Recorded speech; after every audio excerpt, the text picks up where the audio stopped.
जंग फिल्मों जैसी नहीं होती है, ये कच्ची, कंफ्यूजिंग और बेरहम होती है।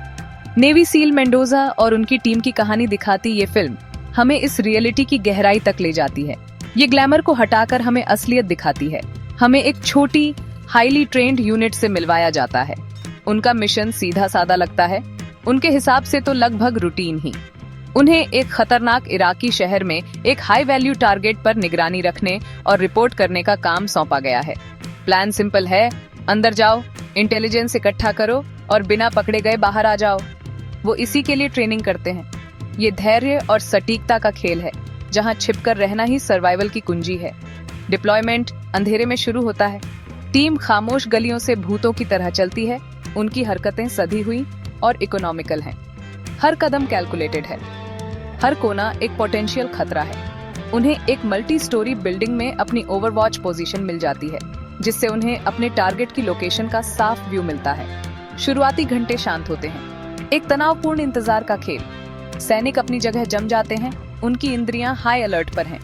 उनके नीचे का शहर कंक्रीट और धूल का एक भूल भुलैया है, एक ऐसी जगह जहां दोस्त और दुश्मन को पहचानना मुश्किल है। मिशन पूरी तरह से उनकी बैकग्राउंड में घुलने मिलने की एबिलिटी पर डिपेंड करता है, अर्बन लैंडस्केप का हिस्सा बनने पर। अचानक सिचुएशन बदल जाती है। एक मामूली सी घटना, एक लोकल का उनकी पोजीशन देख लेना, उनके पूरे ऑपरेशन को बर्बाद कर देता है। सीक्रेसी का नाजुक पर्दा फट जाता है। मिशन तुरंत ऑब्जर्वेशन से सर्वाइवल में बदल जाता है। रेडियो चैटर सबसे बुरे की पुष्टि करता है, उनका कवर उड़ गया है। ये वो पल है जिससे हर सैनिक डरता है। वो पल जब प्लान बिखर जाता है और इंस्टिंक्ट हावी हो जाती है। शहर, जो अभी तक उनके मिशन का सिर्फ एक बैकड्रॉप था, एक जानलेवा जाल में बदल जाता है। शांत गलियां अब खाली नहीं हैं, वे सिकुड़ रही हैं। टीम अब शिकारी नहीं है, वो शिकार बन गए हैं। शुरुआती रिएक्शन डिसिप्लिन्ड लेकिन अर्जेंट है। टीम लीडर मेंडोजा को एक क्विक डिसीजन लेना है। क्या वे लड़कर बाहर निकलने की कोशिश करें या अपनी पोजीशन को मजबूत करें और एक्सट्रैक्शन का इंतजार करें? डट कर रहने का फैसला लिया जाता है, अपने ऑब्जर्वेशन पोस्ट को किले में बदलने का। ये एक कैलकुलेटेड रिस्क है। उनके पास लिमिटेड एम्यूनिशन, लिमिटेड सप्लाईज और बाहर निकलने का कोई आसान रास्ता नहीं है। दुश्मन को पता है कि वे कहाँ हैं। पहला हमला शुरू होने में बस कुछ ही देर है। सैनिक अपनी डिफेंस तैयार करते हैं, उनकी ट्रेनिंग काम आती है, लेकिन अंदर ही अंदर एक ठंडी डर की भावना घर करने लगती है। वे अलग थलग हैं, दुश्मन के इलाके में गहरे, और उनका सर्वाइवल बिल्कुल भी गारंटीड नहीं है। हमले की पहली लहर शोर और हिंसा का तूफान है। फिल्म का साउंड डिजाइन यहाँ बहुत इंपॉर्टेंट है। गोलियां फड़फड़ाती और सनसनाती हुई पास से निकलती हैं। उनके आसपास की कंक्रीट की दीवारों में धंस जाती हैं। दुश्मन की राइफलों की तेज आवाज का जवाब सील्स के हथियारों से निकली कंट्रोल की हुई जोरदार गोलियों की बौछार से मिलता है। हवा धूल और बारूद से भर जाती है। ये कोई साफ सुथरी हीरोइक लड़ाई नहीं है। ये हर इंच जगह के लिए एक अराजक, बेताब संघर्ष है। सैनिक फंस गए हैं, उनकी हरकतें ढहते हुए कमरे की हद तक सीमित हैं। वे पूरी तरह से घिरे हुए हैं। दुश्मन के लड़ाके नीचे की गलियों और आसपास की इमारतों से हमला कर रहे हैं। भागना नामुमकिन है। जैसे जैसे घेराबंदी चलती रहती है, फिजिकल और साइकोलॉजिकल टोल साफ दिखने लगता है। पहला सील घायल होता है। दर्द की तीखी चीख लड़ाई के शोर को चीर देती है। तुरंत टीम की डायनामिक्स बदल जाती है। वे अब सिर्फ सैनिक नहीं हैं, वे भाई हैं जो एक दूसरे को जिंदा रखने की कोशिश कर रहे हैं। उनमें से एक मेडिक बन जाता है, गोलियां चलती रहने के बावजूद खून रोकने के लिए बेताबी से काम कर रहा है। डर अब साफ है, उनके चेहरों पर उकेरा हुआ, उनके कांपते हाथों में दिखाई दे रहा है। वे एलीट वॉरियर्स हैं, लेकिन वे इंसान भी हैं। वे दर्द महसूस करते हैं, वे डर महसूस करते हैं, और वे अपने दोस्तों को चोटिल होते देख रहे हैं, यह जानते हुए कि अगला नंबर उनका भी हो सकता है। एक्सट्रैक्शन के लिए कॉल करने की कोशिश की जाती है। रेडियो जिंदा हो उठता है। एक बेताब मदद की गुहार शून्य में भेजी जाती है, लेकिन जवाब निराशाजनक है। कोई हवाई सहायता उन तक नहीं पहुंच सकती। दुश्मन भारी मशीन गन फायर से आसमान को कंट्रोल कर रहा है। यह खबर मनोबल के लिए एक विनाशकारी झटका है। उम्मीद की आखिरी किरण, सुरक्षित हेलीकॉप्टर की सवारी का वादा बुझ जाता है। वे सचमुच अकेले हैं। यह एहसास घर कर जाता है कि उन्हें लड़कर बाहर निकलना होगा या मरना होगा। इस रियलिटी का बोझ कुचलने वाला है, उनके किसी भी गियर से ज्यादा भारी बर्डन। वातावरण ही दुश्मन बन जाता है। जिस बिल्डिंग को उन्होंने कवर के लिए चुना था वह अब उनकी जेल है। फिल्म उनके फंसने पर जोर देने के लिए सिंबॉलिक इमेजरी का इस्तेमाल करती है। शॉट्स टूटी हुई खिड़कियों से फ्रेम किए गए हैं जो पिंजरे की सलाखों जैसी दिखती हैं। लड़ाई से उड़ी धूल हवा में लटकी हुई है, उनकी नजर को धुंधला कर रही है और उन्हें घुटन दे रही है। बाहर यूटिलिटी पोल टूटे हुए कोनों पर झुके हुए हैं जो उनके मिशन और उनके शरीर की टूटी हुई स्थिति को दर्शाते हैं। शहर अब सिर्फ एक लोकेशन नहीं है, यह उनके विनाश में एक एक्टिव पार्टिसिपेंट है। बिना किसी निकास का एक भूल भुलैया धीरे धीरे उनकी जान निचोड़ रहा है। इस अफरा तफरी के बीच टीम लीडर मेंडोजा को ताकत का स्तंभ बने रहना होगा। वह अपने आदमियों की जान के लिए जिम्मेदार है। उसके हर फैसले में जिंदगी और मौत का सवाल होता है। हम उसकी आंखों में संघर्ष देखते हैं। उसे आत्मविश्वास और नियंत्रण दिखाना होगा। अपनी टीम को प्रभावी ढंग से लड़ने के लिए स्पष्ट आदेश देने होंगे। फिर भी इस सख्त एक्सटर्नल अपीयरेंस के नीचे वह भारी डर और इस भयानक संभावना से जूझ रहा है कि उसने अपने आदमियों को ऐसी स्थिति में डाल दिया है जिससे वे बच नहीं सकते। वह रणनीति बनाता है, खतरों का लगातार आकलन करता है, आग को निर्देशित करता है और दुश्मन के हमले में कमजोरी खोजने की कोशिश करता है। उसकी बहादुरी निर्विवाद है।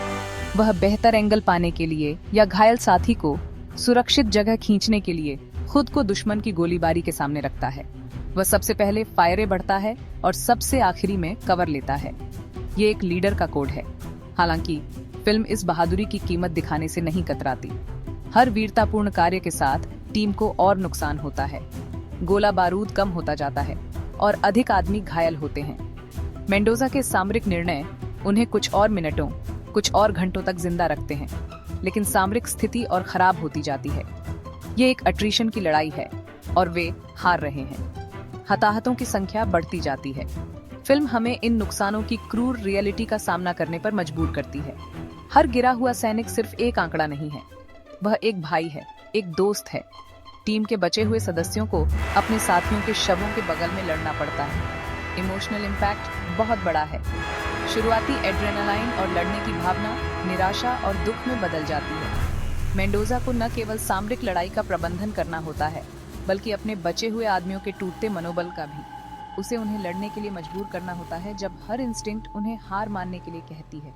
अंततः मेंडोजा का लीडरशिप बलिदान से परिभाषित होता है।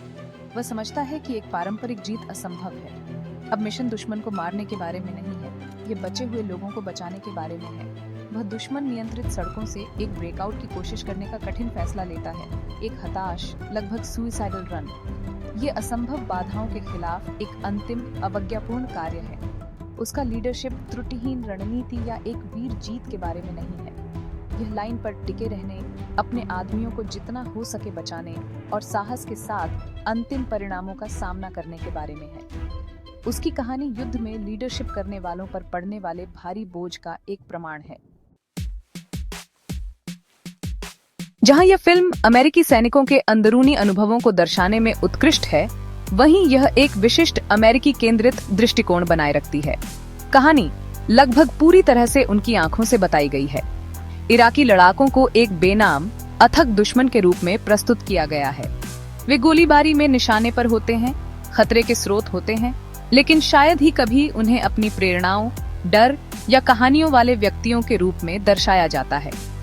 यह दृष्टिकोण हालांकि सील टीम के लिए तनाव और सहानुभूति पैदा करने में प्रभावी है, एक जटिल संघर्ष को हम बनाम वे के सीधे आख्यान में सरल बनाता है, जो एक महत्वपूर्ण सीमा है। स्थानीय इराकी आबादी इस आख्यान में काफी हद तक अदृश्य है। हम उस शहर को देखते हैं जिसमें वे रहते हैं, लेकिन हम उन्हें नहीं देखते। वे गोलीबारी में फंस जाते हैं, उनके घर और जीवन एक ऐसी लड़ाई से नष्ट हो जाते हैं जिसमें उनका कोई हिस्सा नहीं है। फिर भी उनकी पीड़ा को पृष्ठभूमि में धकेल दिया जाता है। फिल्म नागरिकों पर युद्ध के प्रभाव का पता नहीं लगाती है, जो इस शहर को अपना घर कहते हैं। क्या वे विद्रोहियों के प्रति सहानुभूति रखते थे? क्या वे दोनों पक्षों से डरे हुए थे?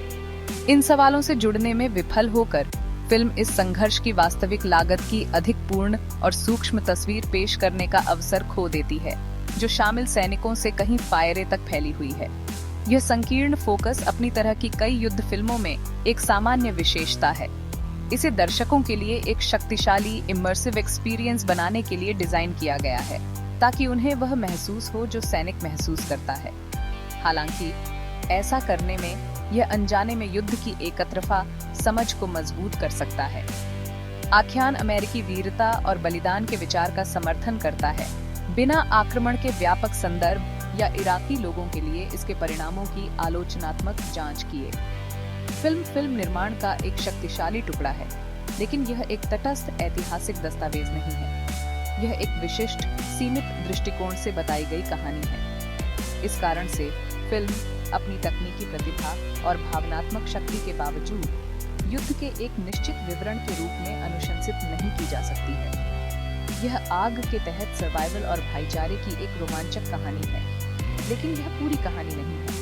युद्ध की वास्तविकता को सही मायने में समझने के लिए किसी को एक बंदूक की नली से परे देखना होगा। किसी को सभी दृष्टिकोणों पर विचार करना चाहिए, जिसमें दुश्मन के और सबसे महत्वपूर्ण बीच में फंसे नागरिकों के भी शामिल हैं।